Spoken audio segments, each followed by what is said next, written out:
With the release of Silent Hill F right over the hill, I didn't expect Bloober Team to also be coming out with another brilliant horror game. This dropped seemingly out of nowhere for me. It had a very interesting story, it was fun to play, lots of well-executed jump scares, and if you're into survival horror, and by that I mean resource management and scarcity of items, you're gonna love this. This game definitely has that Bloober DNA in it. It takes place in an alternate universe Poland in the 1980s, and I was able to see things in the environment that made me say to myself, oh, this is very Silent Hill-esque, or this reminded me of Observer. Even a painting I found in the game stood out to me as being from Layers of Fear. All of those games obviously Bloober Team developed. However, I like how they didn't execute this game in a way where they fell on the laurels of their previous accomplishments. Instead, I appreciate the subtle influences. I also got a bit of Dead Space vibes, but let me know if that's just me. Tonight, we're gonna walk through this story together. Remember, this is a story explained, not a lore video. There is a difference. With me, you're getting answers and a journey. If you enjoy story deep dives or psychological analyses, hitting that like button encourages me to keep making more for you. Since you're still here, you're coming with me. Welcome to Cronos, the New Dawn.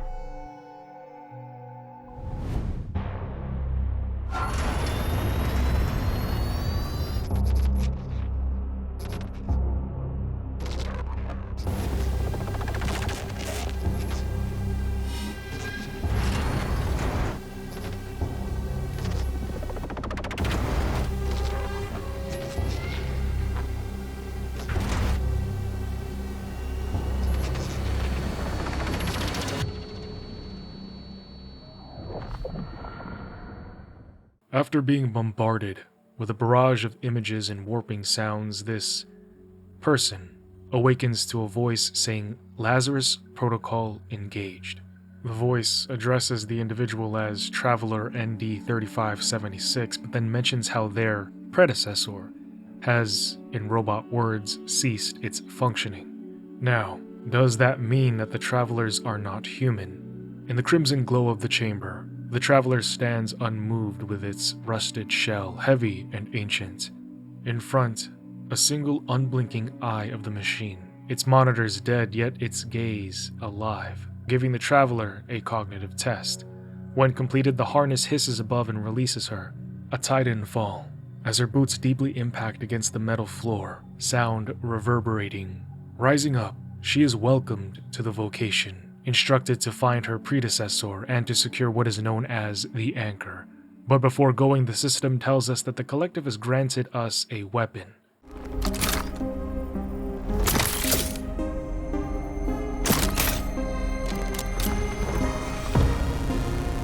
The Traveler emerges from the steel sarcophagus, also known as the Rev Capsule, heavy boots pressing against the rusted platform as the hatch groans open to a world smothered in fog.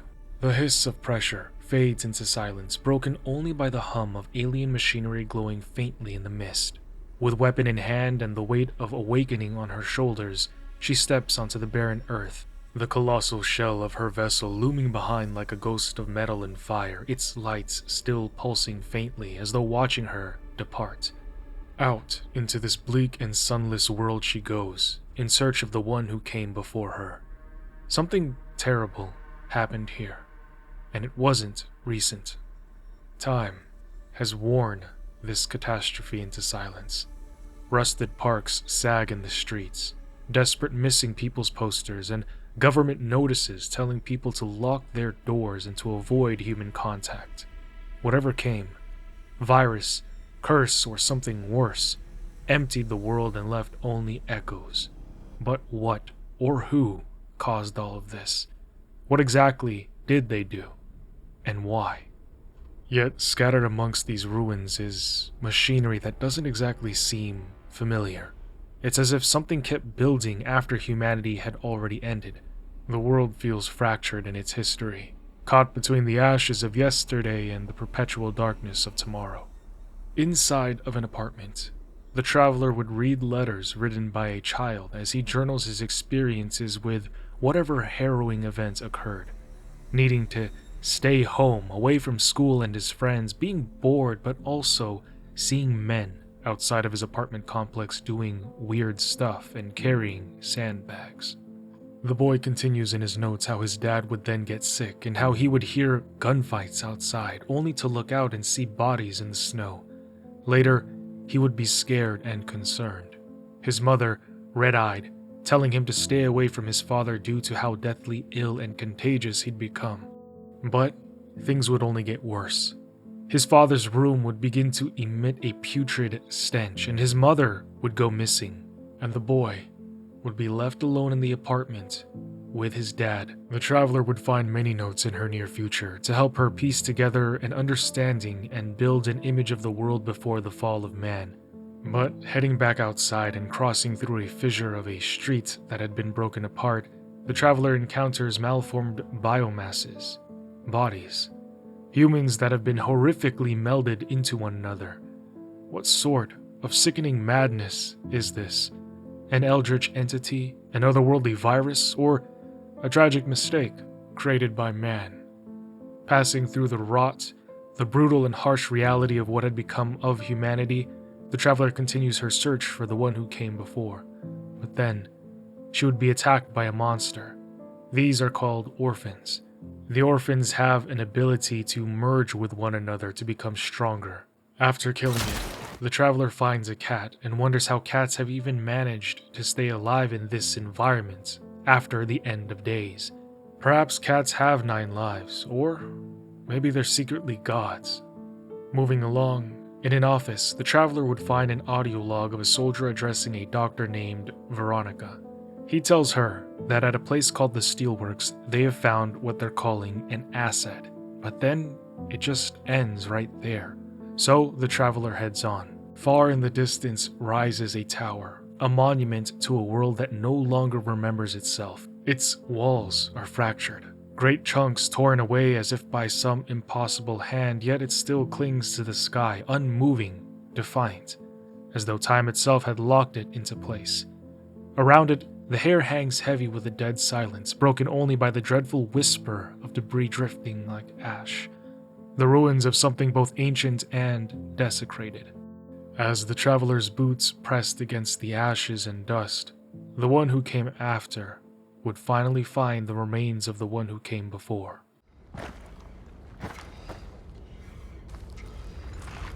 The predecessor, ND3500, reached.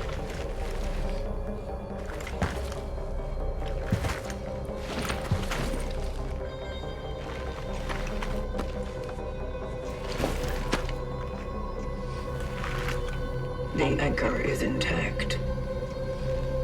Well done. Accessing predecessor's travel log. Attempting data salvage. Target seeded.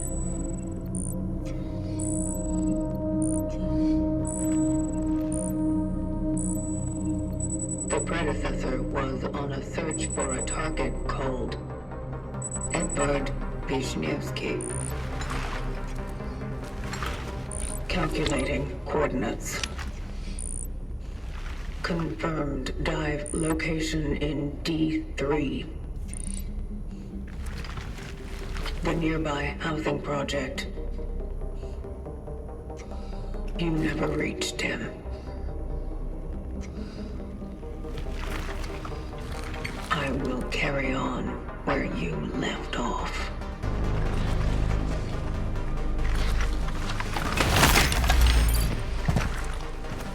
The location continues.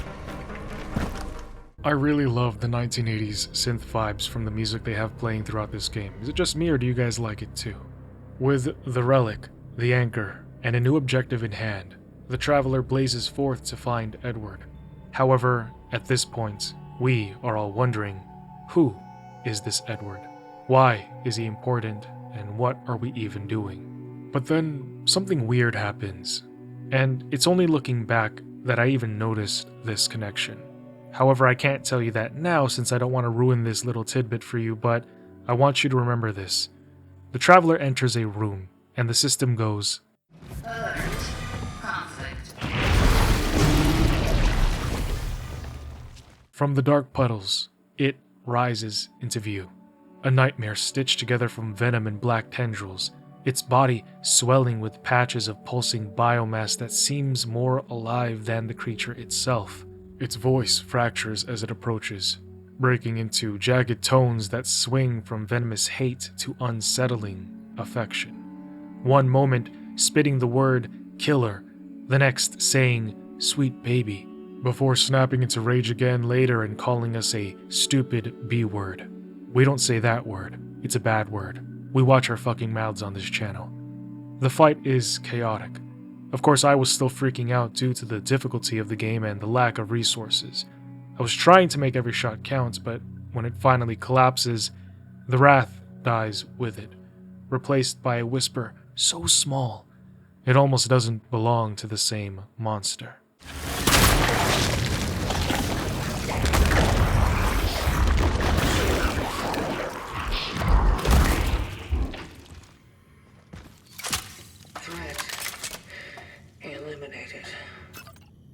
The achievement that appears is called the Unmerged One, a name that kinda just stuck out to me in my mind, especially when not too long ago the traveler learned that when these things merge together they become stronger. My first theory that started spinning in my head right there in that moment was that these things are part of some kind of a biological hive, a collective consciousness built to fuse and become something whole, but this one had been left behind, cut off from the main core. It's only a theory I have at that point, but it's not the full truth, so don't take this as a fact. However, you can give me your thoughts, and by the time the story ends, I'm going to refer back to the Unmerged One once more, because I think I know who this is. Going forth, the traveler soon reaches the rift. A jagged wound of light burning gold against the hollow air. Debris drifts weightlessly around it, bottles, a calendar, even fragments of concrete pulled into its orbit, circling as if the world itself was being devoured piece by piece. The rift hums with an unnervingly calm energy, its edges sparking like lightning caught in an endless loop, and yet there's something almost hypnotic about it. To stand before it is to feel both awe and dread, but the traveler, unmoved, knows what to do next. Using the newly acquired anchor, she opens a rift through time and travels back to December 21st, 1981. It's here that she hopes to find Edward, but all around his apartment are the scrawlings and papers of a paranoid madman. The truth is, Edward saw something he deemed to not be part of this world, alien-like, and it drove him insane. Edward would even have a newspaper clipping of a murder that took place decades ago back in 1954, where a dead man was discovered with strange marks around his head. In another room, drawings of, it looks like a traveler, but behind him was a strange note, with dates spanning as far back as 1846, where he would come to observe her. Who is he, and who is her? Whatever was going on and whomever it was involved, it was set in motion a very long time ago, before 1981. Checking the bathroom, she would find a picture of somebody named Angela. Using her birth date, we opened a safe to learn that Edward was hiding in a shelter. And so, we head out. But that's when somebody would start frantically banging on Edward's door.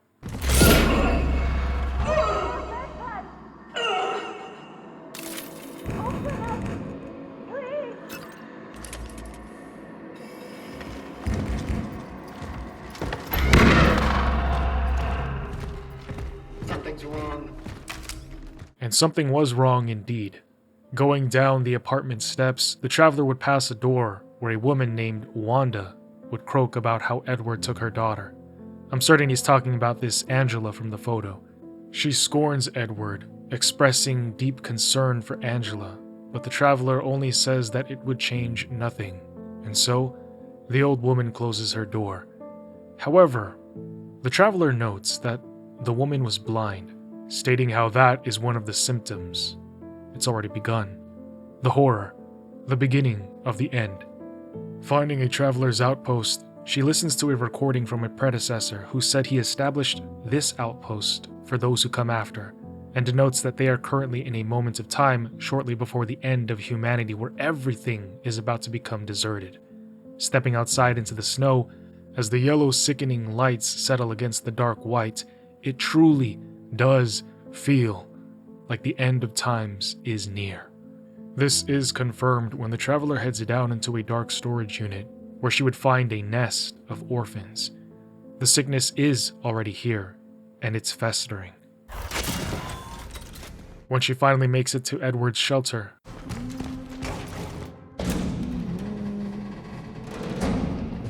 Edward, did you get the... Ah! Stay away! Stay away from me! Compose yourself. Please. Please don't hurt me. I did not come for you. What are you? What do you want? Edward Wisniewski. Where is he? Is he keeping you here? What? Keeping me here? What are you talking about? Keep her hands off her, you! I was right all along! I knew you were real! Edward, are you crazy? Do something! Listen! It's the government! It's one of them! One of them? Not this again. I've had it. Fuck this bullshit! Angela! Angela, stop! What are you doing? I should never have come here with you. No, Let Angela! her go. She can't be saved. She does not matter. But it's dangerous outside. The disease! Everyone outside is exposed! That's why I brought her here! It wouldn't change anything. She does not matter. She matters to me! I wanted to protect her! At least her. To preserve one thing dear to me in this whole wide, fucked up world! Ah!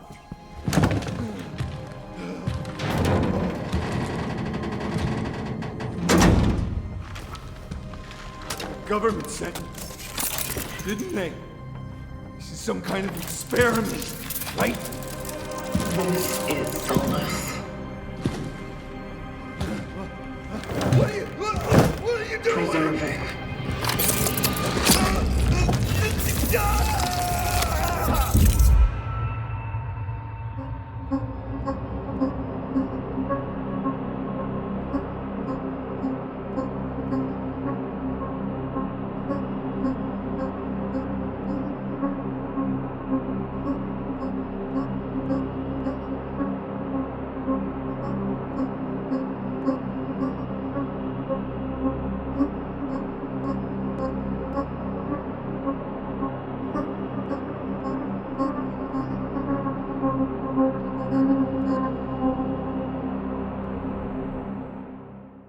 when Edward said, "She matters to me, I wanted to protect her," I felt that.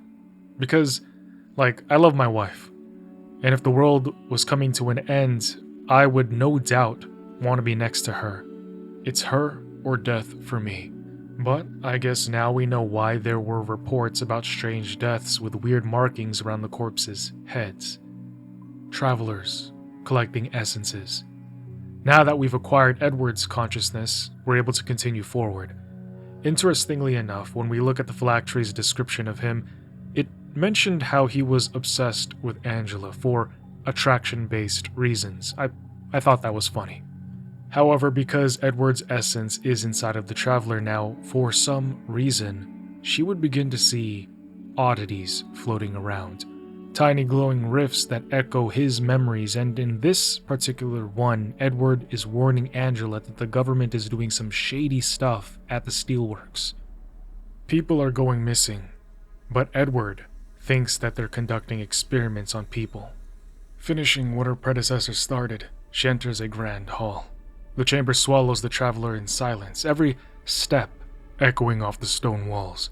tangled wires hanging like veins from the ceiling feeding into a rev capsule at the center, lit only by the thin shafts of cold blue light, remnants of a place that once held vibrant life, but now feels like a tomb.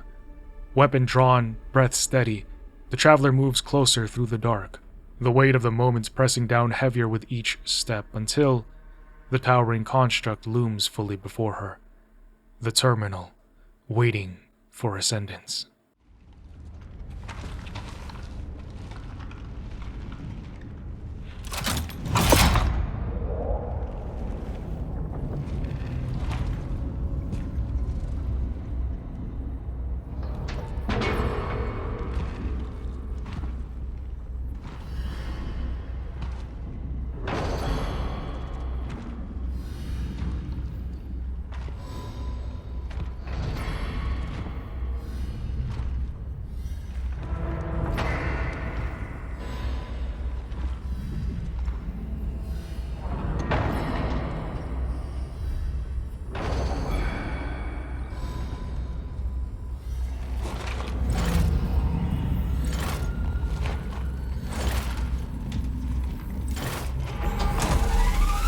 Beginning the Ascendance sequence.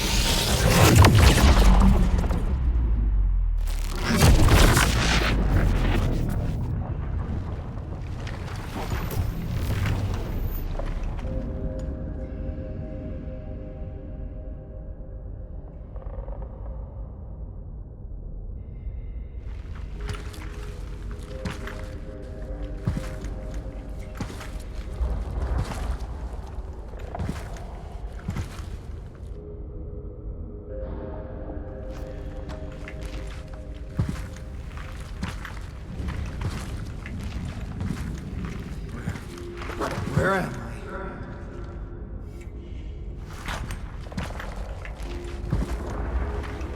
What have you done to me?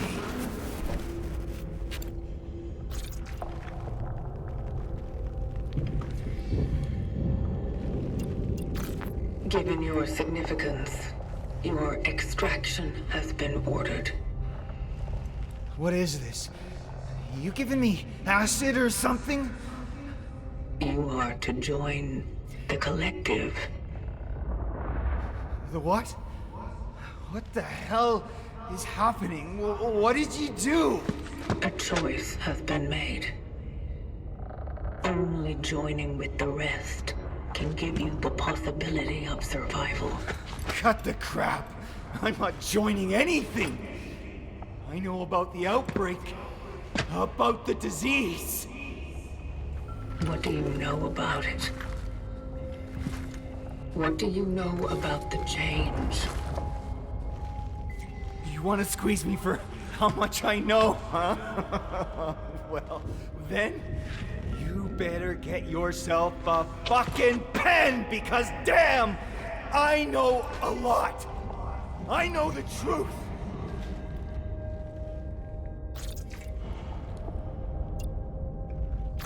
The knowledge you have accumulated may be evaluated as useful. You think? I know what happened in the Steelworks. You guys fucked up pretty bad, didn't you? It's all your fault! What you are saying cannot be true. Everything started to go to hell right after you showed up there. Elaborate. For years, no one believed me that the likes of you exist. They thought I was a schizoid freak, especially ordered. When that fool came to me, it only confirmed I'm not crazy. And now, there you go. The curtain's up. This Arthur. Who is he? Why did he come to you? Because for an ordinary Steelworks worker, Arthur Weronika saw his goddamn share of weird. What did he see? What's happening? The Ascendance.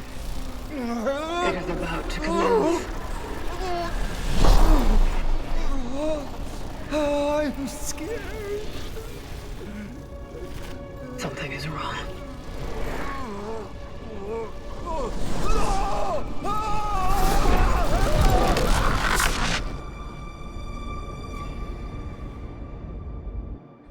Focus your attention. What do you see? Dark.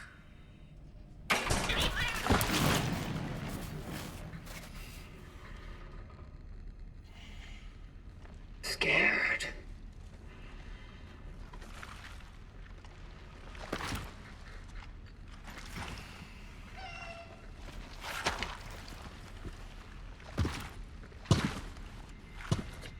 I assumed that the collective the traveler spoke of was some vast amalgamation of countless consciousnesses, perhaps preserved or imprisoned in digitized form. I'm getting heavy SOMA vibes just thinking about it. Ironically, if my theories are correct so far at this point in the story, then this would be no different than whatever biovirus had infected this planet. But why does the collective want Edward, or anybody for that matter? What makes any chosen individual chosen? Waking up, safe and sound, in a cozy couch with a cat just chilling on the floor. Of course, we must pet the cat. But it's quite the jarring experience, going from dark and deathly to almost normal and homely. So she walks out, back into the terminal room. But that's when she finds somebody else there. He looks almost like a traveler, but it appears he's seen better days with his exterior, seemingly obliterated, worn and scarred from a battle that happened ages ago. It also kind of looks like Doomslayer's armor from Doom the Dark Ages, at least just from the back.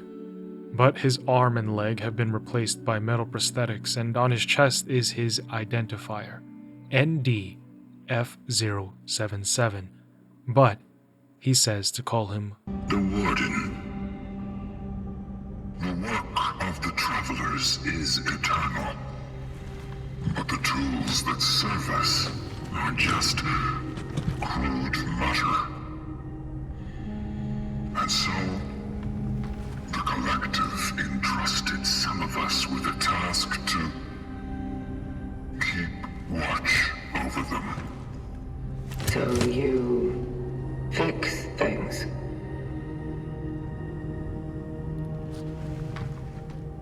I take care of them. Well, at least I did. Before something stopped the Travelers' awakenings. Stopped the vocation. It's been an awfully long time since someone tried to use it. And to be brutally honest, I didn't think the Collective would send anyone else. Can you repair it? Do you want me to? Yes. Something is blocking the Ascendance sequence. The vocation must go on. I need to do my part. Ah, yes. That's understandable. Have no fear. The essence you collected is secured. It is the terminal that must be restored to its former glory. I'll get it up and running. Somehow. That's what I'm here for. Yes. You just go on. Follow your purpose. Gather the other essences.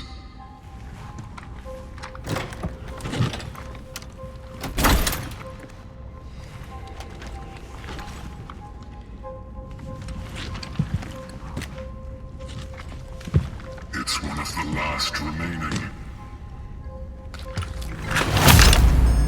Better keep it safe.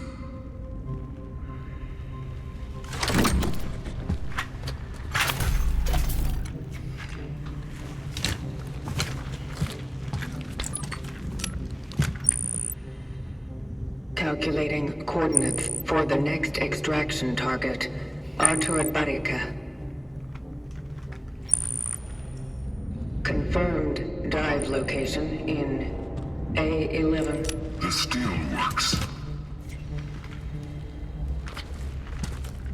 My previous target mentioned something about the events at the city's steel plant. And about that man. Is that why he's my new target? You spoke with him. Spoke with the Essence. Yes? Remarkable. The ways in which the terminal communicates its will to us are truly surprising. And equally enigmatic. The target said, "We are the ones who caused it all." Is that true? We are nothing but an aftermath. But you wish to investigate that matter further, do you? I do. Well then, a voyage to the Steelworks may indeed deliver answers. I hate how he doesn't directly answer anything, he kind of just waves it to the side. Like, he's not slick.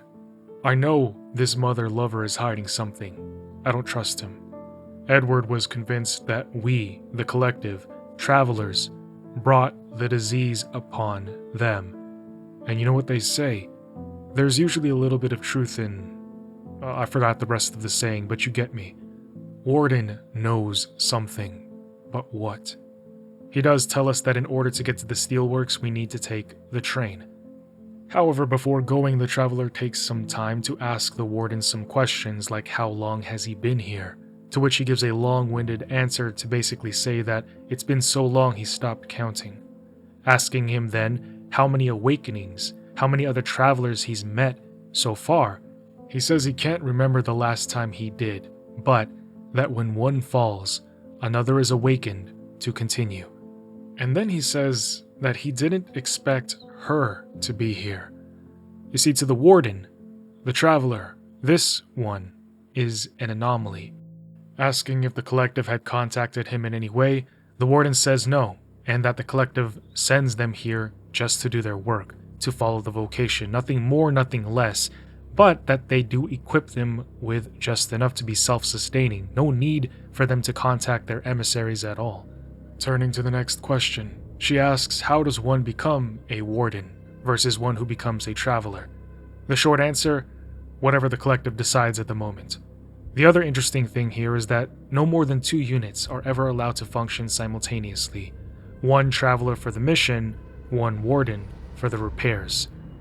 But the Warden didn't actually start out as a Warden. He was once a traveler, just like us, until he took an arrow to the knee. After a series of unfortunate events, he was no longer able to carry out his missions, but the vocation called for him to serve in another manner, by being a Grey Warden. Pressing on, we arrive at the train that's going to bring us to the Steelworks, but on the train we find the remains of a preceding traveler, another one.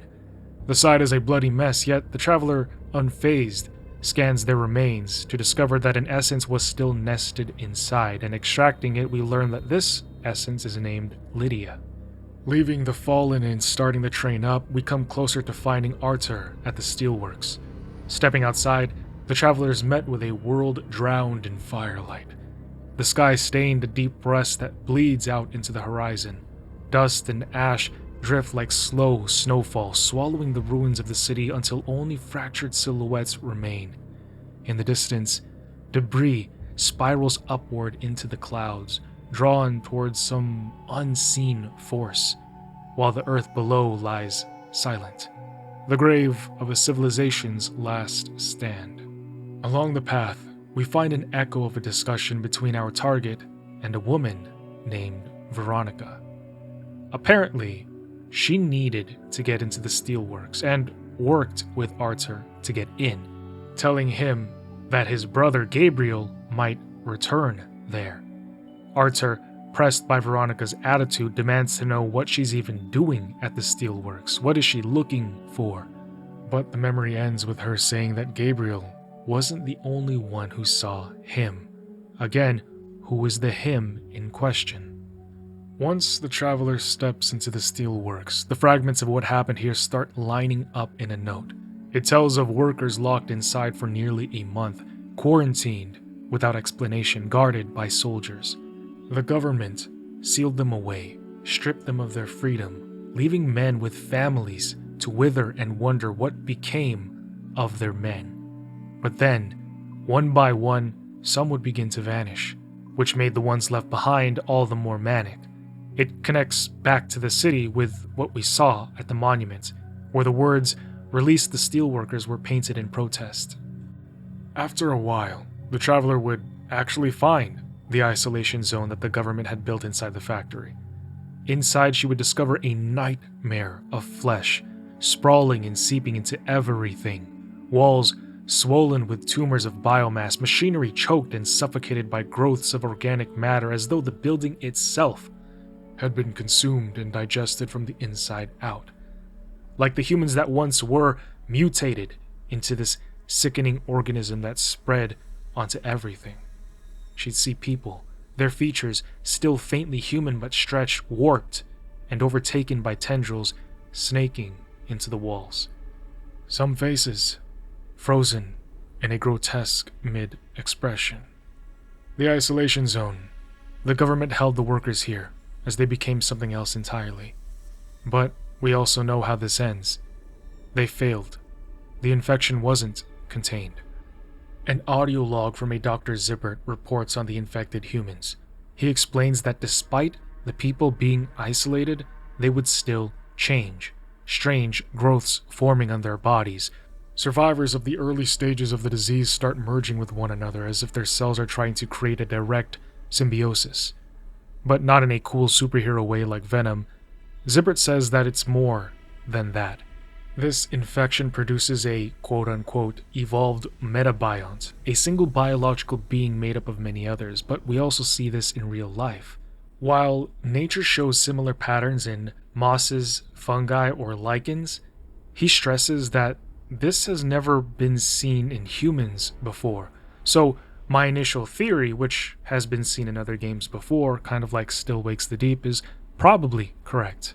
And yet I still can't help but wonder exactly where did the infection come from and how did it transmit. I know this is one of those games where mystery is the better part of the story, but still, I just keep thinking about it. From what Dr. Zippert describes in the log, it doesn't sound like a traditional or normal virus. Hell, I don't even know if we should call this a virus or a parasite.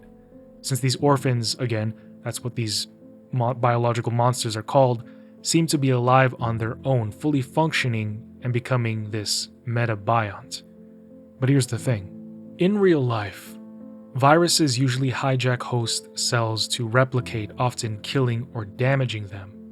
And I just had a flashback to The Last of Us, how the zombie-like creatures aren't caused by a virus at all, but a fungus instead. And the infected from The Last of Us is inspired by the real-life cordyceps, where fungus takes over the insects, steering their behavior and even sprouting out of their bodies. But the game just scales that up to humans. So while the virus is terrifying in its speed and spread, this is worse, because it's just disgusting. The loss of boundaries between individuals, between people, biology rewritten into something communal and grotesque. Humans being forced into the same category as moss, fungus, slime molds, lichens, things that survive by merging, spreading, and erasing individuality. I mean, forced symbiosis is just wild. And you can't unmerge once you've melded into somebody else. Completely disgusting. Absolutely horrifying. In the following log, the doctor would postulate that this virus behaves as if though it came from an entirely different world with different biological laws, and then he ominously suggests that it was brought, even. The doctor says that he must be the answer, just like how Weronika mentioned a him in that memory to Arthur a while back. Moving forward, the traveler would find a note by a senior officer talking about an uprising. Understandably, in the eyes of the steelworkers, they were being imprisoned, experimented on, and killed for no reason. Of course, they didn't know that they were being confined here to prevent the virus from getting out. I do think that if the government had communicated that to them, it might have changed things, but it didn't matter in the end. Pure chaos broke out. Pressing on, finding another audio log, we learned that Zibert and Weronika actually knew each other. She was his student. He even respected her, calling her exceptional and having mastery of her profession. But then the audio log ends and we continue to the rift. Striking the anchor down and accessing the right frequency, the world turns white as the traveler goes back to the past in search of her target, Arthur. Perhaps acquiring his essence will give us the answers that we're looking for. Did the collective bring the virus and wipe out humanity? If so, why? What really happened? For now, the traveler finds a note talking about an asset, about how he wouldn't talk with anybody except this one specific person. We even see the cage that he was held in. Listening to a recording nearby, we learn that this one specific person was a woman, a doctor, who seemed to care about his well-being, despite soldiers telling her that she was only supposed to extract relevant data from him. But when we hear this asset talk, What do you expect of me? You need to start answering questions. Ask them. What is this illness? How do we stop it? You can't. What has already happened cannot be changed. Why are you here then? Your world is to end. Yeah, I've noticed. What is your part in it? What is your mission? My vocation. the doctor gets nothing from him, but the traveler immediately recognizes that the asset that was captured was actually another traveler. In the observation room above, we learn that they did their best to try to find out where the traveler was from, even carbon dating his equipment, only to learn that he comes from an unknown period. Behind, we even see schematics of his equipment, and one stands out to me. It looks almost like a sickle, and next to that is an obvious schematic of the traveler's armor. However, there's also a picture. Zooming into it, we see the traveler caged and talking to the doctor. But how did they even catch the traveler? And why doesn't the traveler just leave? He has the technology, unless he doesn't want to leave. But then what was he here for? Or who? He's only been talking to her, the doctor, but then the traveler would find some rooms where people were being interrogated, tortured for information. The military wanted to know what some of the workers had seen. One in particular, Gabriel, talks about how he saw the biomasses, but he also saw the traveler. When asked what the traveler said to him, Gabriel repeats, "Bring her to me." Looks like homie was after a girl. Walking the path forward, past mangled corpses, we see what the Steelworks looked like before it was torn apart by anomalies. But then, the traveler would sense something was off. Also, I just noticed the glowing insignia on the back of her neck. It looks like a cross almost. However, that's when we hear squelching.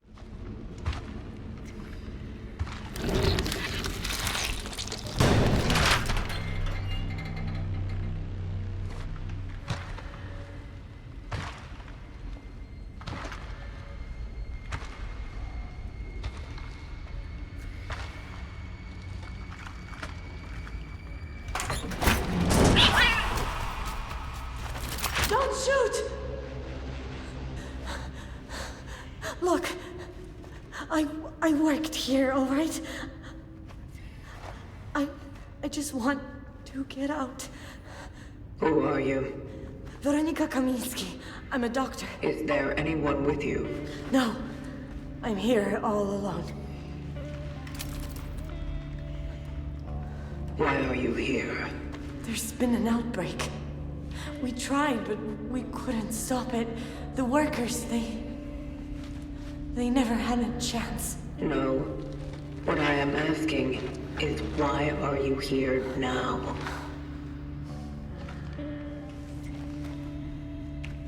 Please just let me go.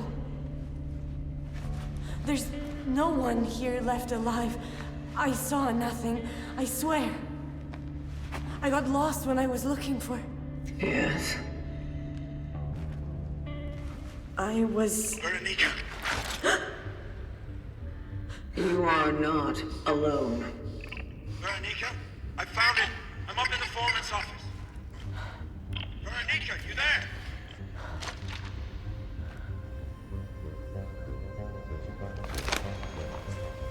Arthur, listen to me. They're here! Run! It's over!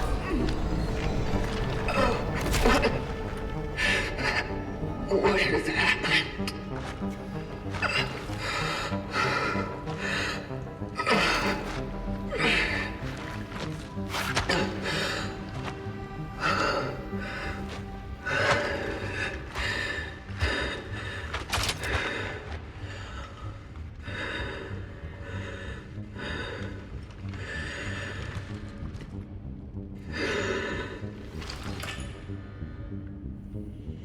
I came across a woman.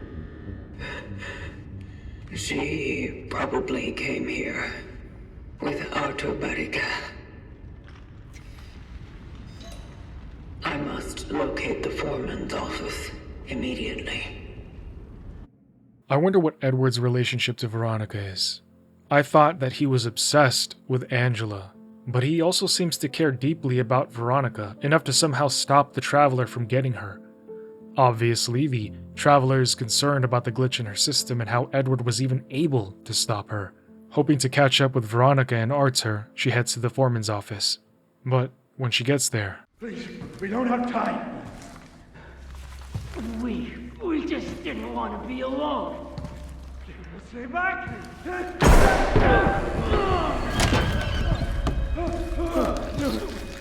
Brother! What have I done? You came back!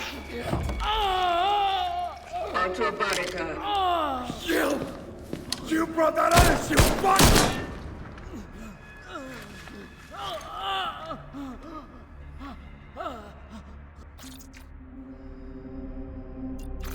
You are coming with me. I ain't going nowhere without him. Look at him! I just wanted to find my brother, bring him back home with it. Fuck! Compose yourself. No!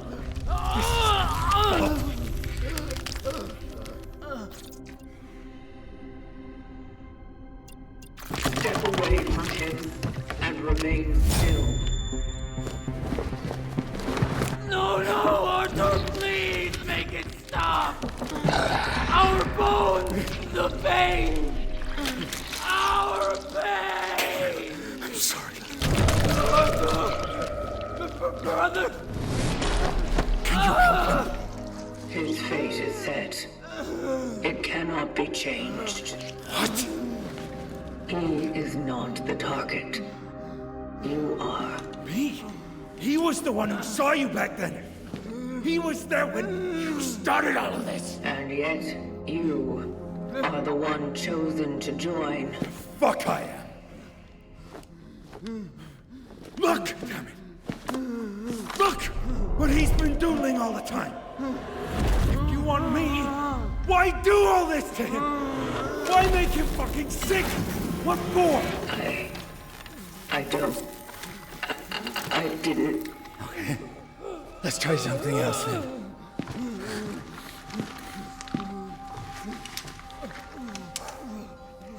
He goes with you. Because I'm going to hell. Don't do it!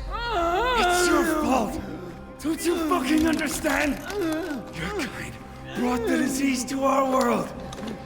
Let's save him, all right? Take him. We can fix him.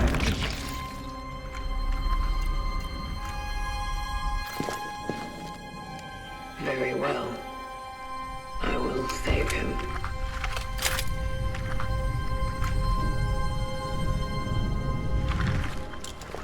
Step aside.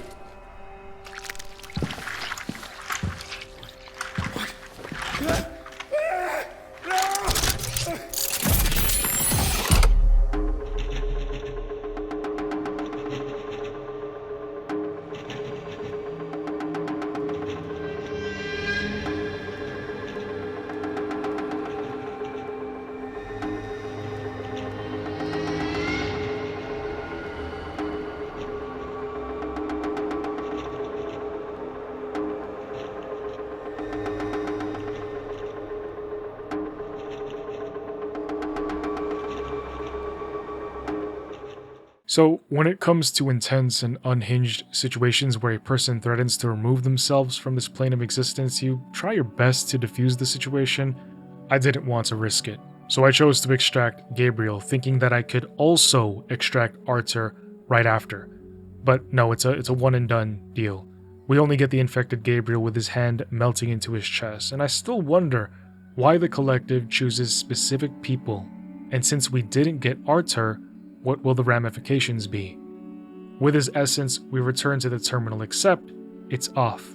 Finding the Warden playing piano in an old bar where it seems that he's collected remnants of society, including a painting that looks like it came from Layers of Fear, he talks about saving humanity by admiring them. For the Warden, by preserving the things humans created, he is in essence keeping humanity alive. But the Traveler doesn't agree with how he's spending his time. You are wasting time. Wasting. To waste something you barely have. Isn't it something grand? When can you value the time you've been given the most, if not here and now? When your time is linear and finite, its entire concept may differ from the one we've been taught. This is what made them superior in a way.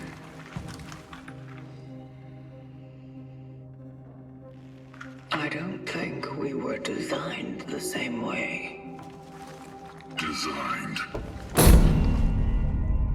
Sadly, I'm struck with a similar impression.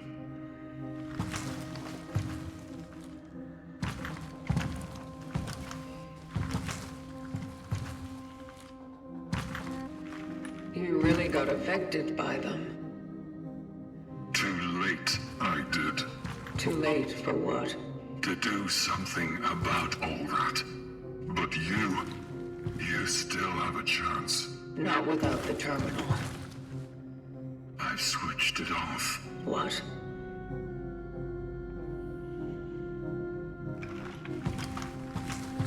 Why? I guess even a machine needs a rest from time to time, you know? What? Oh, calm down. I had to cut the power off while I was rewiring the whole thing. He directs us to restart the circuit and turn the power back on, but when we do, he says that the terminal still isn't fully operational yet. We can't ascend the essences we've collected at this point, but we can access their memories and learn where we need to go next. But when we enter the dark red world, we find Gabriel, still infected, maybe even still connected to the other consciousnesses, as he seems to be constantly shifting between personalities. No one was able to help us until he made them stop. He wouldn't give up on me. On us. A good man, Dr. Zibbert. Yes, we think that was his name. They brought him to conduct some research on you. You seemed very valuable to him. You mean the other traveler? I Zibbert. He said he'd heal us. Then tell me more about this doctor. He must have been someone important, because the military men reckoned with him. He took care of us. They transferred us to the hospital, and after that, it's just the pain. It was so much pain. There was not much left of me anymore. However, when he asks the Traveler about what happened to his brother Arthur, she explains that he gave up his place to save him.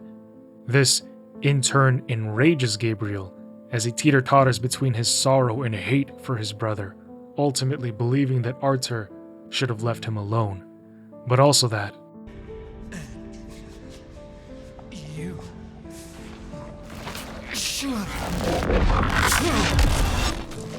Being cast out of the terminal, the Traveler steadies herself and talks to the Warden, speaking of Dr. Zibbert. This was the man that once examined the other Traveler, her predecessor, who might still be alive, who might hold the answers to the riddle of what happened to this fractured world. If anybody had a glimpse of the truth, it was him. And so, she turned her focus towards her new target, Zibbert, to see if he knows where the other Traveler is. But before going, we learned some information that better helps us understand the situation at hand. Talking with the Warden, he tells us that the essences can't stay inside the phylacteries for too long because they become corrupted eventually, hence why they need to ascend to the collective. But why? Aren't they eternal? To which he just says that the Wandering don't stay in one place, whatever that means. But also, that the collective wouldn't have any problems just straightening them out. Asking the next question, the Traveler speaks softly, voice heavy with doubt. She always knew that the change had infected all the humans, but a question gnawed at her. Why had so many been left behind? Why had countless human lives never crossed into the safety of the collective? And the Warden answers that it was actually through the change, through the suffering, that humanity would be forced into evolving into the collective. You see, if this catastrophe never happened, there would be no collective. It is what it is. Humanity was able to live on through the collective, but not everybody could merge into the collective. And those that couldn't. They became orphans. Yes, the orphans. Multi-organisms desperately roaming the barren lands in search of those with whom they could merge. The Warden confirmed it. Yes, but then he extends that the orphans desperately tried to merge in the same way that the collective had. But no matter how they struggled, they could never recreate that eternal union. All they could do were form broken imitations of what the collective had become. The Warden almost seemingly looks down on them in a way, but it's not like the collective is perfect either. Both the collective and orphans effectively lost their humanity. The opposite of the collective. That's what reason tells us. And then she asks the Warden about the oddities, those echoes of memories that are floating around in random places. He says that they are little tears that happen every single time one of them dives into the past. Messing with time pulls and unravels reality, and after 100 or thousands of tears, that reality begins to give up. And thus, the oddities. They wouldn't have existed without us, and we without them. This issue resembles the chicken or the egg question. The causality dilemma. Yes. Changes in the fabric of reality allow us to fulfill the vocation. But where did they come from? Don't any of the travel logs explain it? Not the ones I've gathered. Moving on and heading towards the hospital, we come to a sculptor's workshop, where we learn that a traveler had come to collect this sculptor. To him, the traveler seemed like an angel of death. To my understanding, at first he didn't want to go with the traveler, trying to bargain with him, saying that he would go if the traveler saved the woman he loved first. But she was already infected, and although the sculptor tried to sculpt and immortalize her beauty, he couldn't do it in time. I think he did manage to sculpt her as an orphan though. However, the traveler, the angel of death, grew impatient and would then insist that he take his target as his claws spread over the sculptor, extracting his essence, and us, finding that traveler stuck to an orphan-infused wall, would scan and find the essence of the sculptor inside of the predecessor. An attempt would be made to retrieve his essence, but our phylactery was full, meaning we would have to erase one of the essences that we've already collected. I was ambivalent because I didn't know if this was going to affect my story, but after a time I just erased Gabriel's essence, to which Gabriel would say,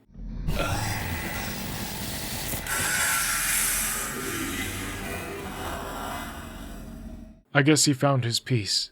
But when I turned around, the sculpture was gone. When I stepped outside, there it was. It lunged at me before disappearing. I wonder if this was because time was broken or because the sculptor's mind was now with us.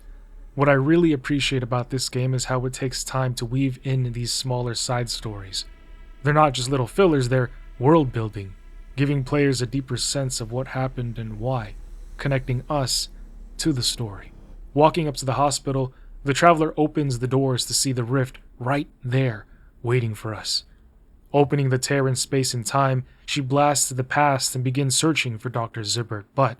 Hello? Do you read me? This is Dr. Weronika Kamiński. I'm stuck in the elevator on level 3. I need... help. Can anybody hear me? I can. Shit. It's you. You are a stubborn bunch, aren't you? Well, tough luck. Guess you won't get me as long as I'm stuck here. I'm not here for you. My target is Dr. David Zibbert. What? David? And how has he done you wrong? He possesses the information I'm after. I am not here to hurt him. I'm here to Extract him? Yeah. I know all about it. Hate to break it to you, but you're wasting your time. If you're looking for information, it's me you want. David and I, we worked together. There's nothing he wouldn't tell me. And I can share whatever I know. I need to know everything. About the Steelworks, the outbreak, the other traveler. Yeah. I'll tell you everything. But first, you'll need to get me out of here. You're good with that? No tricks this time. All right. All right. Any idea what's blocking the elevator? Biomass. It seems to have accumulated here in order to form a nest. Fuck. We need to get rid of it. I can't burn it. It's covered in old shaft. And it regenerates too fast, I know. But we could use something we were working on here. A sort of toxin? The problem is, you can't just inject it anywhere. We need to find the right spot. It's hard. You need to get 3 specific formulas. They're designated Z5, C66, and X44. Find them and I'll tell you how to mix them. Where should I look? Check the infectious diseases ward, the medical supply perhaps, and... hell, let's try my office too. It's in the administration section. On my way. Keep this channel open. I'll try to guide you through this mess.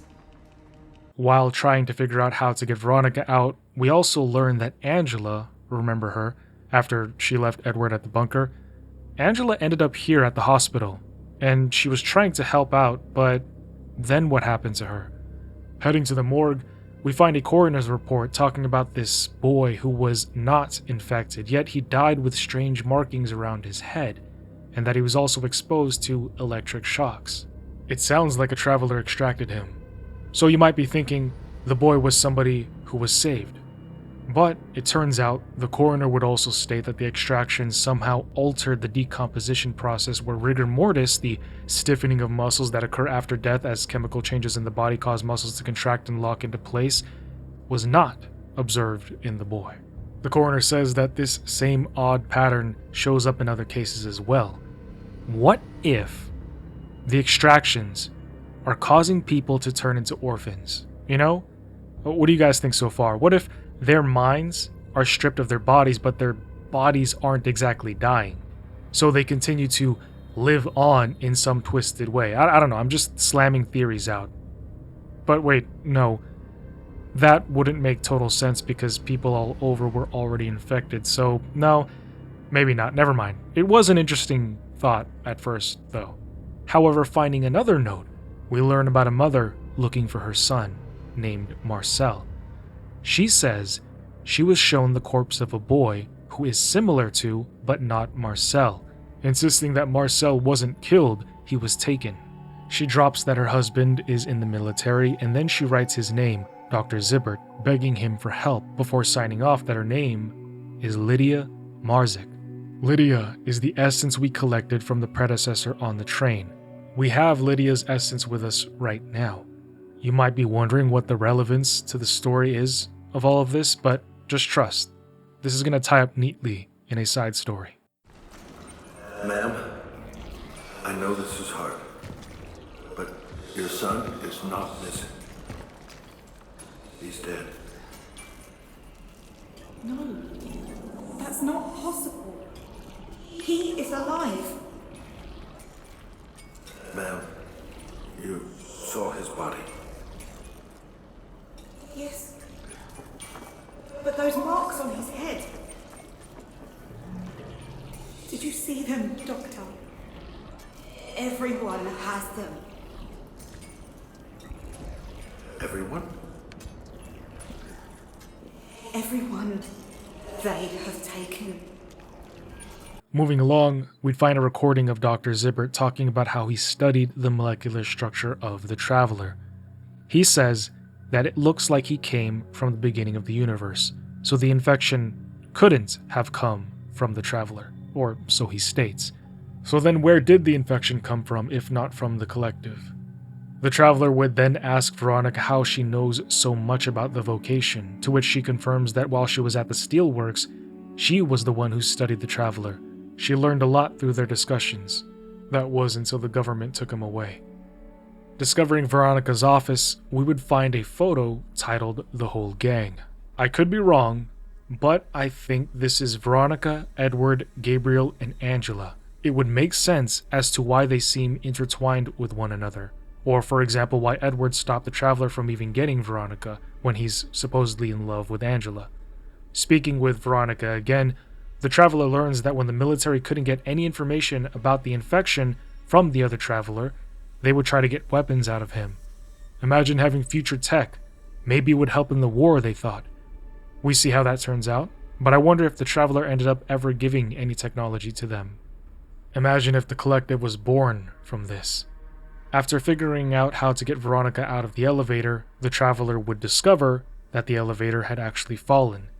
Jumping down the shaft and smashing her way out, Weronika was nowhere to be seen until she would open a door and find her. No. Not like this. God damn it, David. You were supposed to bring him here. You said it's the safest place. Are you hurt? No.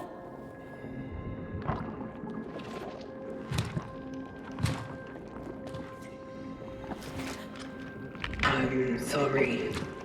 Your mission has failed. Yes, I have failed. Everything, everyone I cared about, gone. And the other Traveler? Where is he? I don't know. What caused the outbreak in the Steelworks? Was it the Traveler? No. Are you insane? The Pathfinder would rather die than harm us. The Pathfinder? That's what he called himself. Why were you looking for him? Why is he so important to you? Do you still think he will help you discover the cure? I was trying to protect him, all right? Why? He did me a favor. And I was trying to return it. I was his target. You? Why didn't he perform an extraction on you then? You were destined to make the Ascension. Maybe because I didn't want it. Or maybe he just felt that what you were doing was more harm than good. You are deluding yourself. I have seen the future. Without the extraction, you are doomed. You are. In that case, maybe it's better that we don't exist at all. Or maybe, just maybe, it's not worth giving up yet.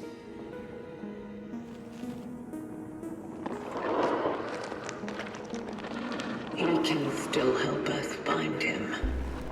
Okay? So you are fucking insane. Look at him, damn it! No! No! If I don't try, whatever is left of his mind will soon fade away. He will be gone forever, and with him, all the answers we need. The Steelworks, the outbreak, his mission, my awakening. I need to make sense of it all.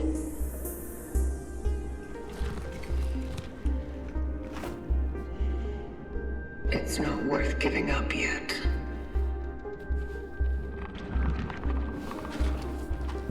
Can you promise me it will bring him ease?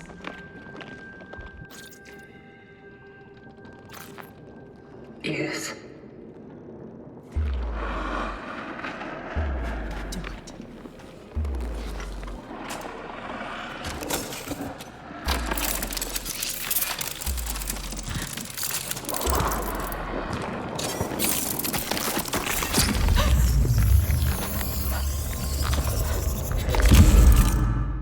And now we're bombarded with flashes of images, but as always with scenes like this, I have my editor slow them down and we talk about some of these. I think the first thing to point out is, who I think, is the Pathfinder. Slumped down and sitting around what seems like a ritual circle or something, but then after that we see a very unsettling clip of a bunch of hands all moving around. Stuff of nightmares. And then we see the terminal. To the right is an alien-like being. It does not look, it does not move like a human or an orphan, so what is this? Is this being from the Collective? But didn't the Warden say the Collective was born as a result from the virus on Earth? Perhaps it did, just with the help of something otherworldly. In the same clip, we also see a traveler to the left. On to the next images, we see a woman throwing clothes down a stairwell, then something like a religious face, a building, a bunch of kids playing, and then the terminal again. But this time the traveler is gone, and we can clearly see someone else under the alien's legs opening his arms upwards. Next we see an angel statue before seeing the terminal chair and some nuns, more images of the city, military, more religious things, and then a cat. Why place so much emphasis on cats in this game? Are cats in control of everything? Are they the Collective? More images of creepy hands, and then the traveler slumped down once more. Back to the future, the traveler needs to tell the Warden about the Pathfinder, but that's when she starts to glitch out again. All of the consciousnesses inside of her are beginning to fight harder to take control of her mind, and the traveler stumbles to make it back to the terminal. She hallucinates, sees and hears things, experiences memories that don't belong to her.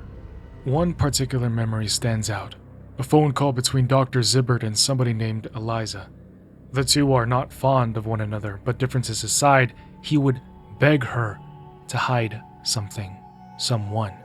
And before blacking out, the traveler would hear Weronika once again saying that the Pathfinder would rather die than harm the humans. Warden? Yes? What is it? What's wrong? She... Fire. Spreading. Oh no. It's happening. She golden. Dark. Easy. The essences. We need to get them out of here. Animals fighting. Get them out! I will. I promise. Just try to. She called him the Pathfinder.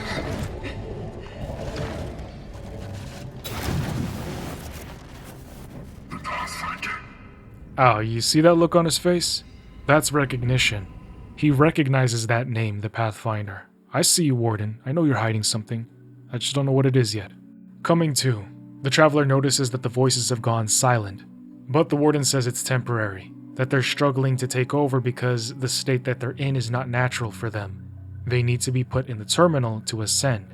When she asks if she can just release them, the same way she's been doing whenever she gets a new essence, the Warden says no, because they've bonded with her so deeply already that they are now part of her identity.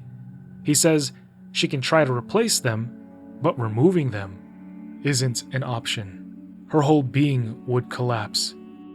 The Warden insists that they need to hurry and repair the terminal, and then the Traveler remembers the Pathfinder.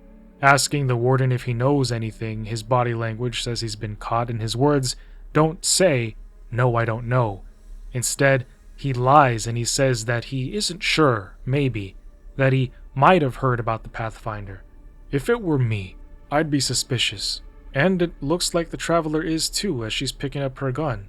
Yeah, she's onto him too. Oh, never mind. That's not her gun. That's the anchor. I guess she's not onto him. Jacking into the terminal and trying to summon Zibbert. I wonder if he's even going to show up, considering he was fully infected and merged with others by the time that she found him. Angela is actually the one to show up, making me wonder if, since Angela was at the hospital, if she ended up getting infected and melding with the others, specifically Zibbert. Angela understandably is freaking out, remembering the Traveler, the bunker, Edward, looking for her mom at the hospital, getting sick herself, and the doctor. As expected, a mental schism begins to gnaw at her as she doesn't know whose memories are flooding her mind. Using this, the Traveler asks her to dig into one of the memories that don't belong to her, Zibbert's memories. And when Angela does this, the doctor comes out and begins speaking through Angela, who explains that he tried his darndest to find a cure, but failed. Knowing that time is limited, the Traveler urges him to tell her where he hid the Pathfinder, but Zibbert is so focused on all of his failures, how in his attempts to keep the military away from the Pathfinder, he took him out of the Steelworks and brought him to the hospital, and how because of that, as a consequence, the military would follow their trail to the hospital, executing everyone there for fear that they might be infected. And the guilt weighs heavily on Zibbert's conscience, as he believes he essentially killed everyone.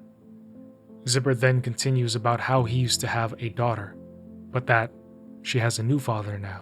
His daughter's name? Eliza, the same woman we heard talking on the phone with him after the Traveler left the hospital. Once again emphasizing that time is of the essence, the Traveler demands to know where the Pathfinder is, and finally, the doctor says he hid him with his daughter at the Abbey. Yet before going, the Traveler begs the doctor, asking to know what happened, and did the collective bring the sickness to their world. But Zibbert just says that he thinks the sickness was always there.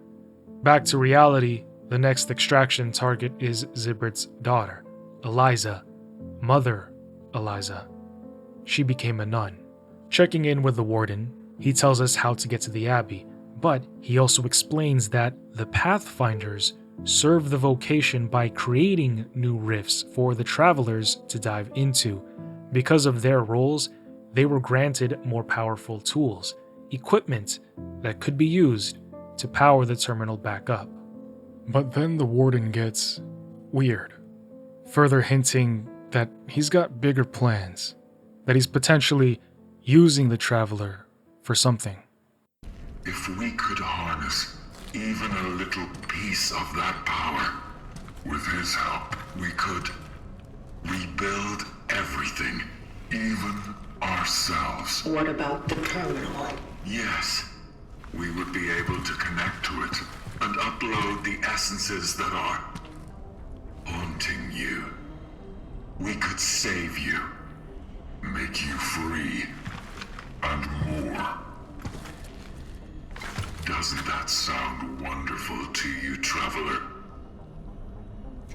When we finally find him, are you sure he'll be on our side? Where does this question come from? I met his target. He refused to extract her.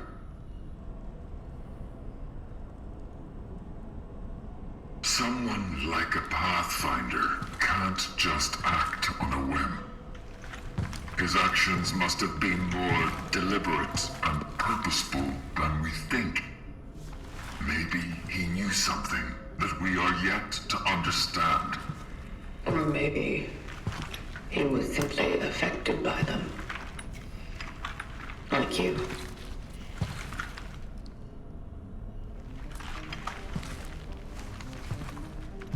To be a good traveler is to obey the principles of the vocation. But if, in devoting ourselves to it, we focus more on obeying the collective's commandments than truly helping them, maybe some rules need to be bent. Maybe we need to listen to the voice of those we want to save. Such is our calling.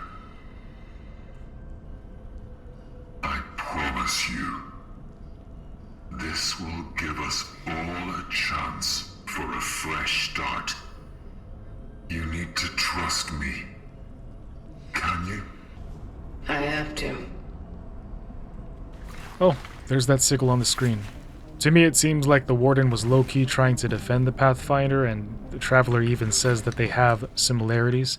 Progressing forward, we have to find a way to power the train to take us to the Abbey, and while doing so, we start to find hints of a rather strange thing that happened. The first thing that we find is a childish drawing on a wall. A boy in Traveler's armor, smiling and fighting monsters. Then we'd find a recording from a Traveler, and his speech mannerisms are oddly different from how any of the other Travelers spoke in their recordings. I've conducted a standard cognitive abilities trial on myself. The results are, I miss her. At first, this new armor was cool and all, and it was fun to shoot monsters, but it's been so long, and I've become very lonely inside. She would know how to make it fun again. I miss her a lot. And then we find another recording. My phylactery has malfunctioned. I have to regain. Failing. Initiating emergency. Finally! Ready or not, here I come. Another drawing on the wall before entering a toy store, and inside, we find the remains of a predecessor. Connecting to him, we find a boy named Marcel, and then it all clicks. The boy that the coroner examined back at the hospital was this Marcel. A Traveler extracted him, but eventually Marcel took over his body in the same way that the essences inside of us are about to take over ours. The kid having his suit of armor and all of these weapons. At first, he was having fun, being in the driver's seat. He would kill monsters and do whatever he wanted, but then he became bored. His mother would look and never find him, but now the two of them are together, thanks to me. Oh, and I replaced Edward's essence to keep the boy. Look at what Edward says.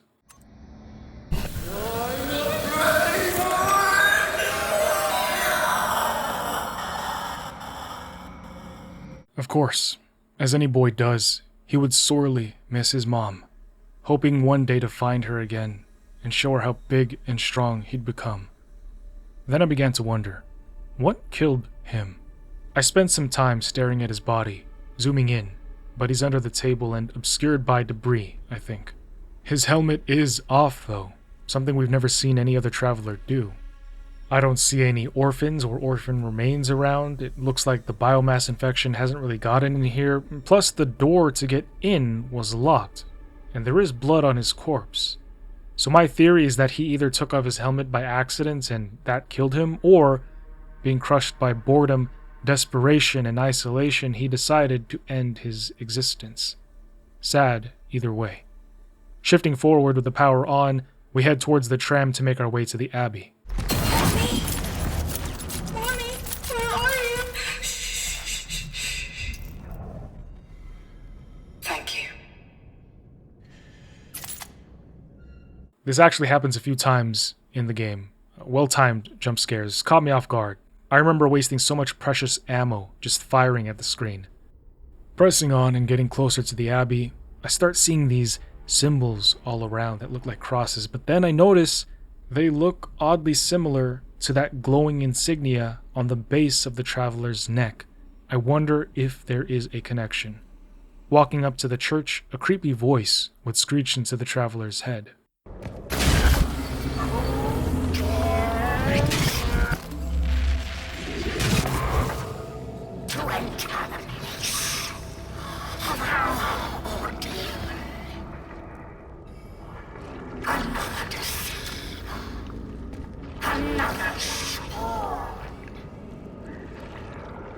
That voice, it is not from within. It's not the essences. I'm sure whoever that is will be quite the sight when we see her. Now, because the door to the church requires items for a puzzle, by the way, if you're new here, I hate puzzles, the traveler has to travel around the Abbey to gather those items. However, in the catacombs, this voice would tell the traveler some things that don't make any sense. She basically says that the collective didn't send her, that she was born and remade. According to the voice, the traveler was deceived, just like she was. Pushing into a room with a light that shines on that stone angel from the flashes of memories that we experienced earlier, the voice would talk about how she and her group rejected the gifts of the false god, that they refused the demon, the collective. According to them, the collective are the bad guys. Walking through halls completely covered and slathered in blood and guts, the voice continues that this fallen one was supposed to pave the path but denied his purpose instead. Once finally out of the underground, we find a letter from a man named Christoph Mardezek.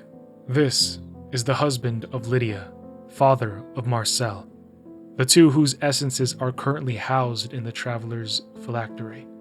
He was here at the Abbey. His essence was collected by another traveler. Naturally, we had to bring the family together, but the perk I got with having the doctor was too strong for me to let go, so after a long time of thinking, I got rid of the boy so the wife and husband could be together. I think it's kind of crazy how the game made me think about something in real life. The way I see it, I'm never going to love anybody more than my wife. Not even my kids, I think. I'm always going to choose my wife first.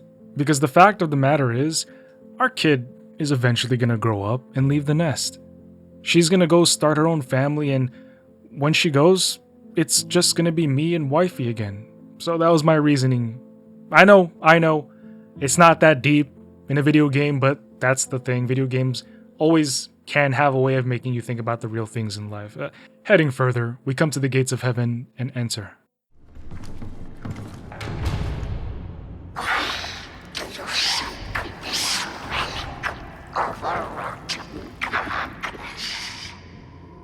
This false messenger, this petty conjurer, the one who fell for the kind of man, prodigal prophet. I need this traveler. Back off, or I'll fire. We feel the fire no more. We warn you, now you will join us in our eternal way. Oh, so now those images from the memories make sense. Hands. But after defeating her,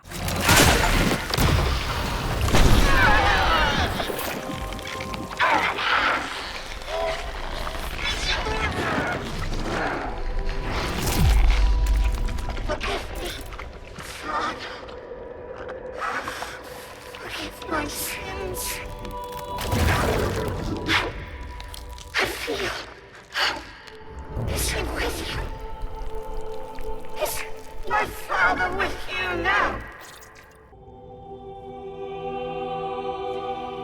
Yes, he is. I would so much like to tell him.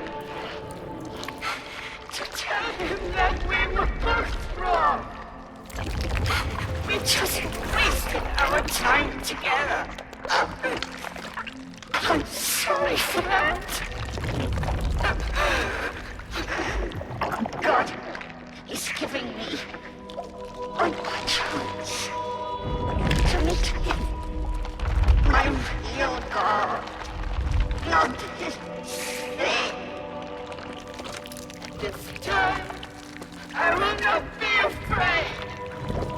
I will not hesitate. I will not back down. Now, into your hands, Lord. Ew, that was disgusting. Checking the body of the Pathfinder, we wipe his chest to see his identifier, ND-F077, the same as the Warden.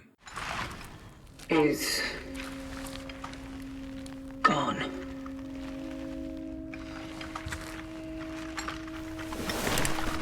What? The Warden? Did he know?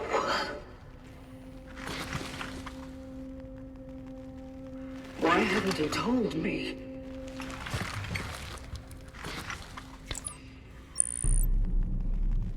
Accessing predecessor's travel log. Attempting data salvage. Your last target.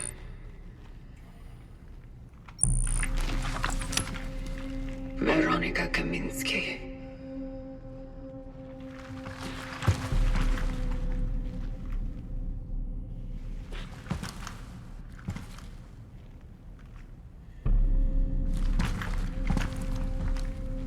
Did you stop because of her?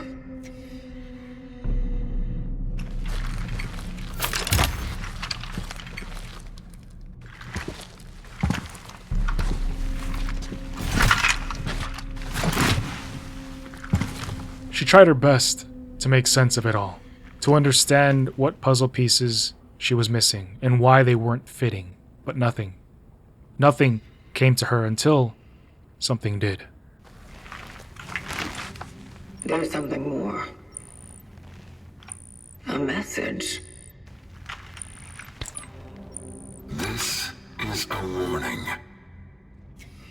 I am leaving because I no longer believe in the validity of the vocation. Maybe it is to my own misfortune that I got close to people. But when I did, I discovered what they really were. And so, I don't think our work helps them become a better being. They are perfect now, in their imperfection. Full of hope, unyielding, bright, and deciding their own fate. That's why I won't let them be put together into the cogs of a machine that dehumanizes them. And above all, I can't let anyone else take her, for she was the only one who saw one of them in me. Fortunately, I believe I have found a way to stop it all. No more extractions. No more awakenings. But for those who are still there, if somehow you are there, do not follow. Don't trust in the collective. All that matters to them is their own hunger.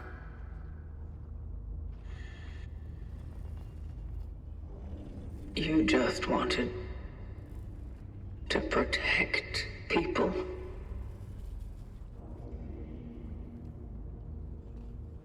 Protect her.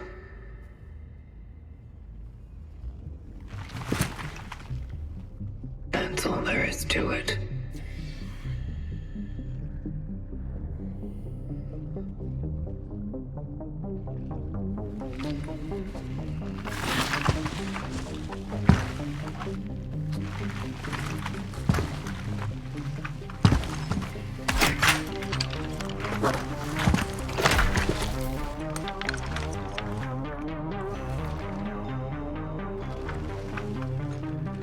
We're still due some explanations. Let's get you back to the terminal. When she gets back to the terminal, something's wrong. Warden isn't there, and the body of orphans are laying all around as if this safe haven had been infiltrated. But where is Warden? Heading into the back, the system recognizes us. Well, recognizes the Pathfinder and welcomes us back. Meaning, he was the one who set up here, where Warden had set up. Slamming his body down, the Traveler ponders out loud if the Warden even remembers that he was the Pathfinder. How many cycles, how many awakenings have passed? Judging by the identifiers, the numbers and letters on each of the Traveler's suits, I would guess something in the thousands. Setting out to find him, we come across one of his audio logs where he talks about the Traveler. He didn't expect her arrival. He doesn't know how she woke up on her own, but before he knew it, she was at the terminal, getting fried. And he didn't want to save us, but he was concerned for us. But he also wonders why we don't remember anything. What is there to remember? But then the Traveler would find something that the Warden had been hiding. Scores of bodies of predecessors. It turns out the Warden was running experiments, forcing awakenings, testing minds, and measuring their ability to merge with the collective. Records showed that many people simply couldn't merge with the collective. However, he highlights one case. A person scored only 34% compatibility with the baseline. In plain terms, whoever this person was, their sense of self was too strong. Their memories and behaviors clashed with the change. So what can we extrapolate from this? It means that the process to merge a person was predominantly about them surrendering their identity, because those who held on to who they were couldn't fully become part of the collective, and in a way, probably couldn't stay in a Traveler's body. Again, SOMA vibes. Passing through one cell where the infection had spread, we begin to see shadows of Weronika. So you remember that part at the beginning of the game where we fought that Unmerged One at the apartment? Remember that for a little bit as we move forward, because soon the Traveler would come to a door with the same insignia on the back of her neck and the word Lazarus 28. Lazarus was the protocol that we awoke to in the beginning of the game, and the system would denote that the Essence implementation was successful. It's... you.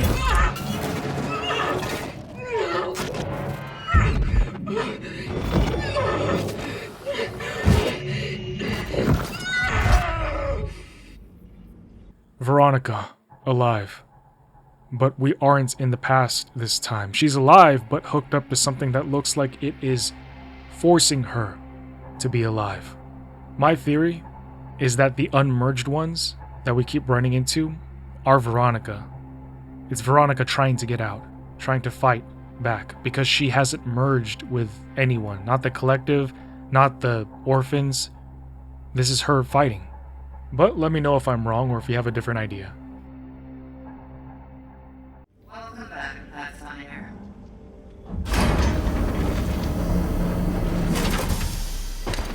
No!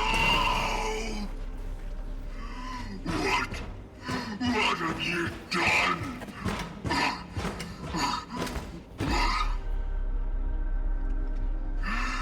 Just when I thought we were actually beginning to accomplish something. Just when you were starting to be complete. You have ruined everything. You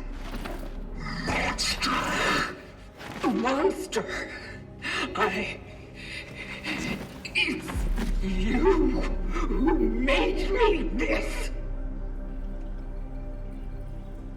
Why? Why did you make me like this? Because she would never give up.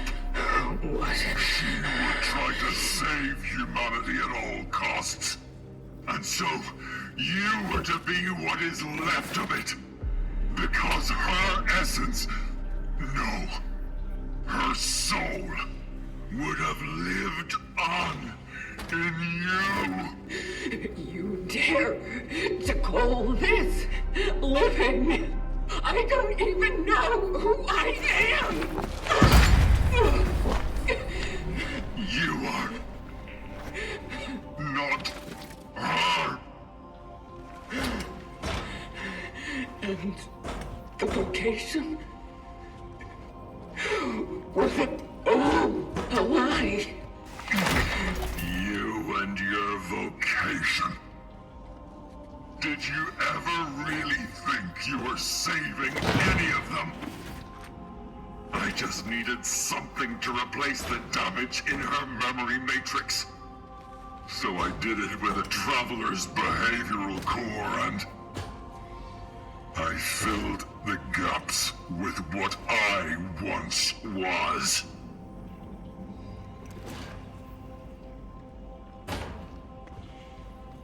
I knew she would change, yes, but I still thought she'd stay herself. Oh, how wrong I was. Instead, I was left with you. The very thing I once refused to be. Why? Why didn't you tell me who I am? Who I once was? I thought I was giving you the most human of gifts.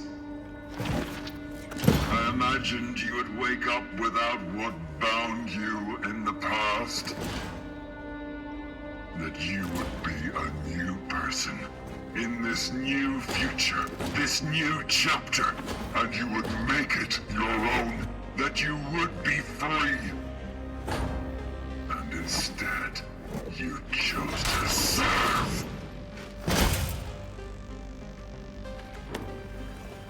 But you do serve well. And so I still have a chance to start all over. And this time, I will get everything right.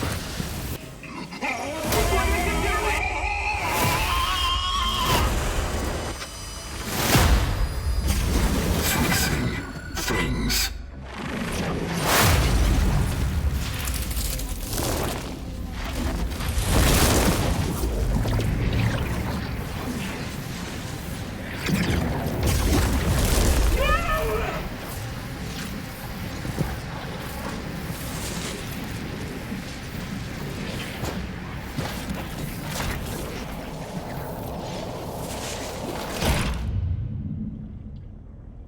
As we're diving back in time, we hear the Warden talking to Weronika on the phone, warning her of everything that's about to happen.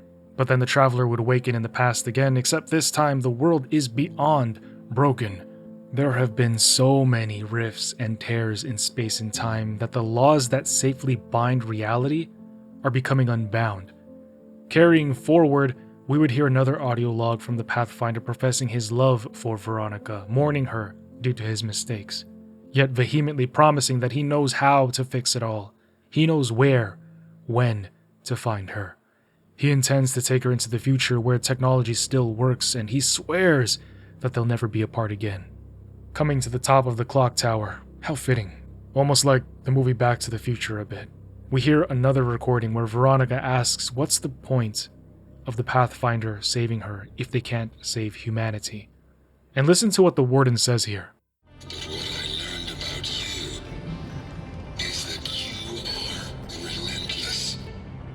I don't know if he's playing into her psyche there. I feel like he's trying to manipulate her into coming with him by telling her something that she liked hearing. In this case, it is that she is relentless, alluding to the effect of her being able to be the 1 in 14,605 chances of saving humanity. He gains her trust by planting these seeds, these ideas in her head throughout their conversations, and probably every discussion that they've had before. Weronika thinks that she's humanity's savior. But there's nothing except hope for him to justify this. To me, this is him just trying to keep her alive and with him. And then we would find Weronika herself.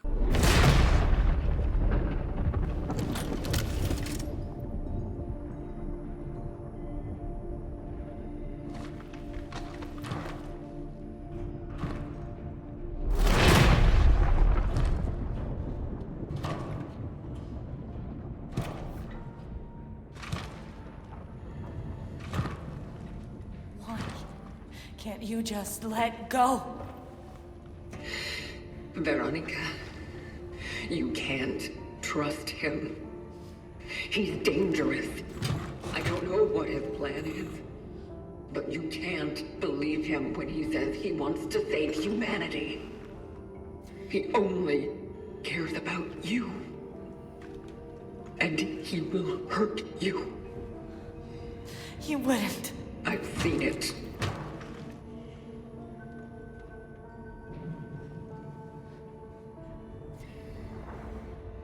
I don't understand.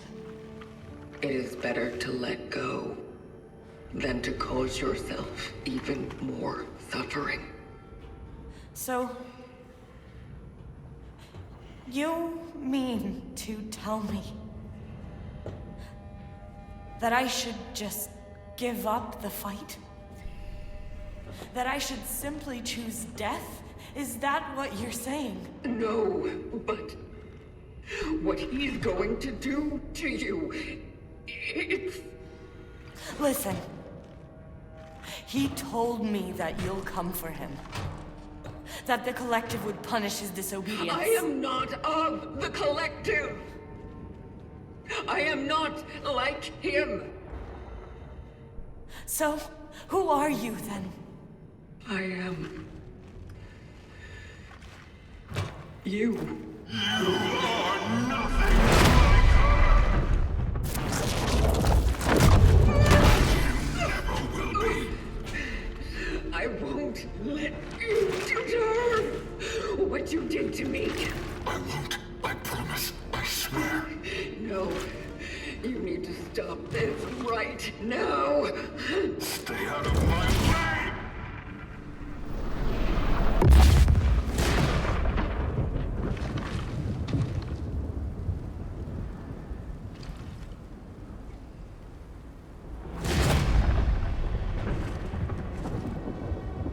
Everything is almost ready. We just need to open the rift for her. We will go to a time when the technology of the Collective still worked, and then... anything will be possible. Didn't you renounce them? It's true. But I never reached out for recompense. Not until now. This is madness. Everything you do will lead exactly to what you want to avoid. I will do what I must.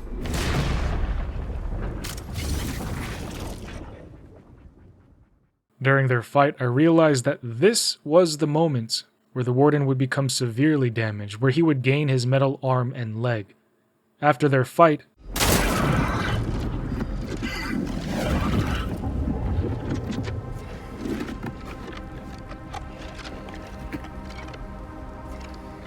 Please, let me try.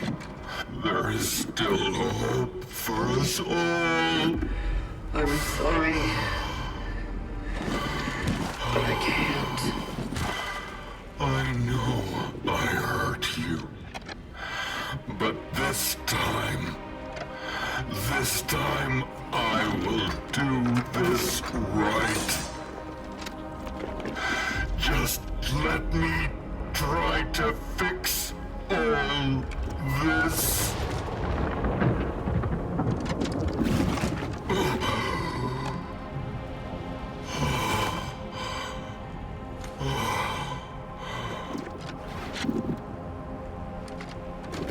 Forgive me.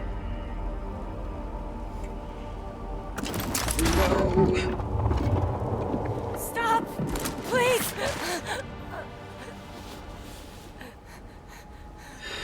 Believe me, it's better for this to end now. I told you, what he's doing here is not going to save humanity. It's fine. What?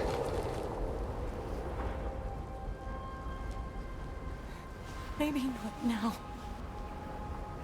Maybe not in this time. But there are possibilities. There have to be. How are you so sure? I know you've been through a lot. And I believe you when you say who you are. But I also believe that you used to be me. And I don't want to give up now. Not when he came back. Not when we can try again. He is not who you remember. He is someone who wants to help me. He is a friend. He is poison. Weronika. Please.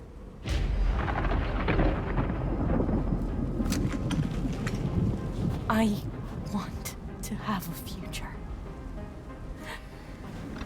Whatever it may be.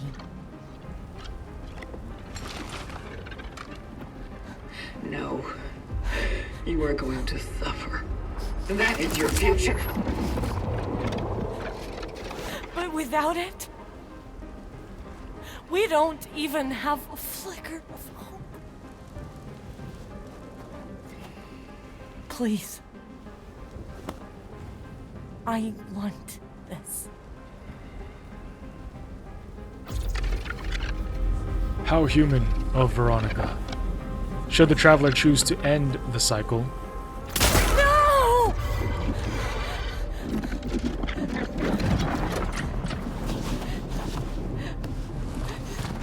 Why? Why would he even care? I am your past, damn it! You could just go away and be free. I am free.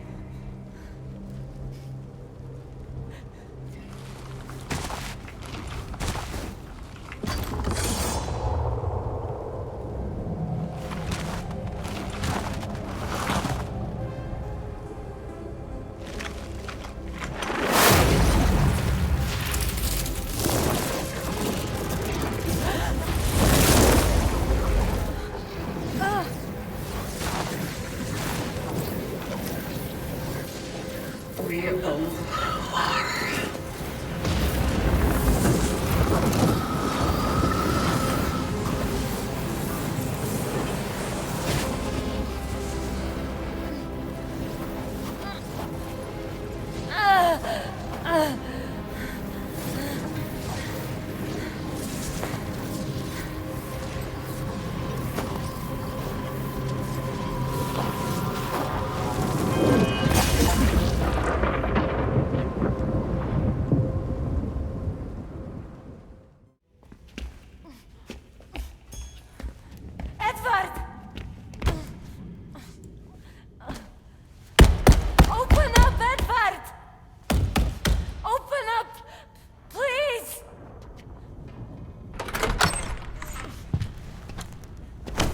Thank God!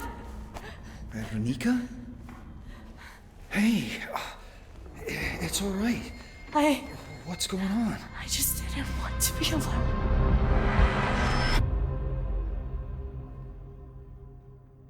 That's crazy. She brings the infection to the past and keeps the loop going. But if you instead choose to let the Warden live, well, he keeps it going too. Damned either way. Thank you.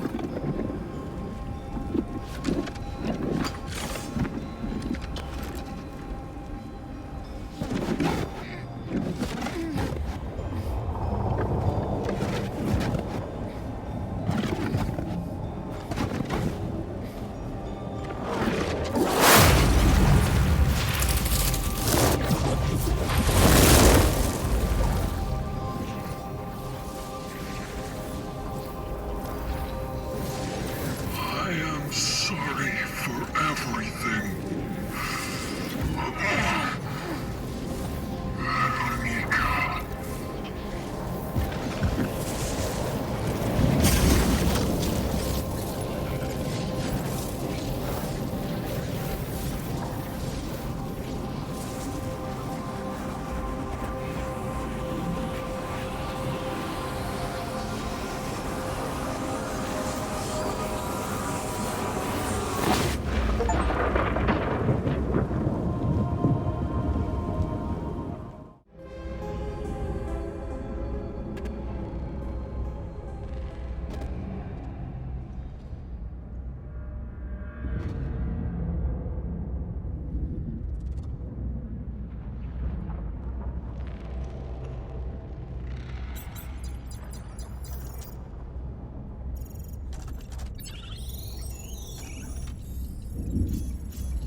Weronika. Weronika.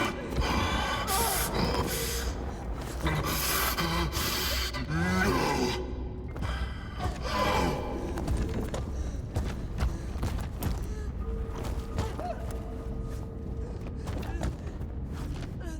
I will not let you go like this.